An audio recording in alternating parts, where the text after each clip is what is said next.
di rantau sedang menangis. Masalahnya terlalu berat untuk dia tangani.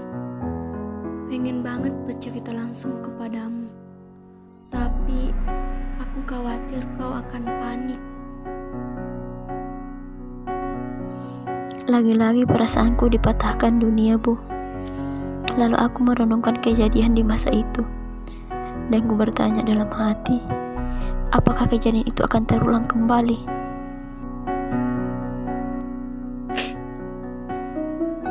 Aku benci dengan orang itu, yang emosinya tinggi, lalu menamparku pas di pipi kananku, yang seakan ku rasakan bahwa dialah orang yang mempunyai kebenaran sendiri, dan aku merasa seseorang asing berada di tengah-tengah ini.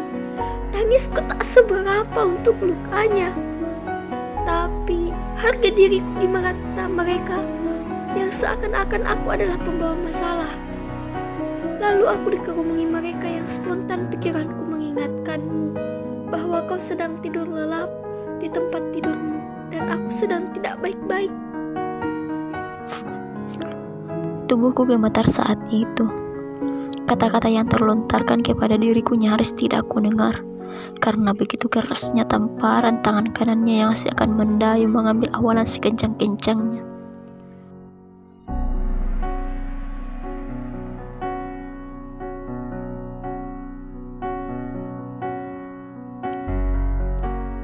Bu, orangnya laki-laki dan ada juga perempuan yang ikut dalam masalah ini. Dialah orang yang sangat pintar membuat naskah kehidupanku dan berhasil menjatuhkanku, dan dia juga merasa seakan hidupnya di tengah-tengah hariku adalah diriku pembawa masalah, dan dia berhasil mematahkan hatiku di wilayahnya sendiri. Kemudian tubuhku jatuh sakit saat itu. Keluargaku mulai melawan dan mencari seseorang pengecut itu yang emosinya terlalu tinggi. Mulutku tidak bisa kugerakkan untuk menghentikan keluargaku yang seakan tidak terima diriku diperlakukan seperti dedaunan yang kering sewaktu kita injak semau kita.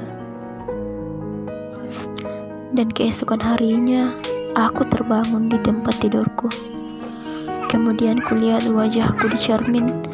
Ada bekas tamparan kesalahan terlukiskan di sana.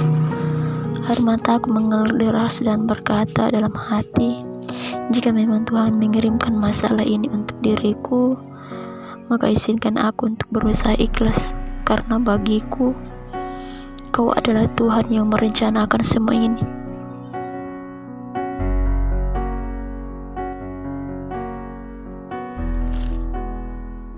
Sekolahku saya tinggalkan sepekan.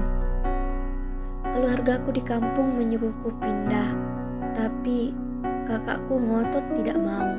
Karena katanya, jika kau pindah sekolah hanya karena masalah ini, siapa lagi yang membantuku melawan mereka? Mungkin kau cukup dewasa untuk berpikir bahwa ayo kita sama-sama bangkit lagi melawan mereka yang seakan-akan dialah yang paling benar di dunia ini. Aku dan kamu adalah orang rantau yang sedang berusaha memperbaiki hidup di wilayah orang. Ayo kita bangkit, karena masih ada keluarga yang harus kita beri kabar bahwa kita sedang baik-baik saja di perantauan.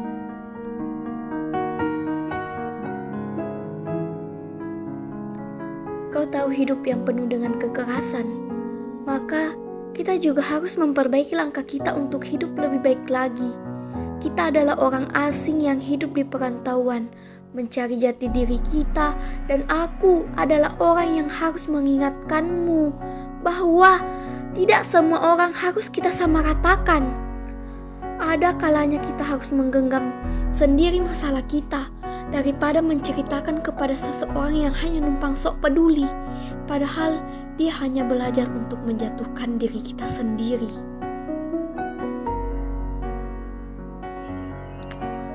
Dia boleh datang kapan saja, dan kau harus menyapanya. Tugas kita hanya berhati-hati, bukan memusuhinya. Mungkin saja dia butuh kita untuk mengajarinya, tapi meminta untuk mengungkapkannya sulit.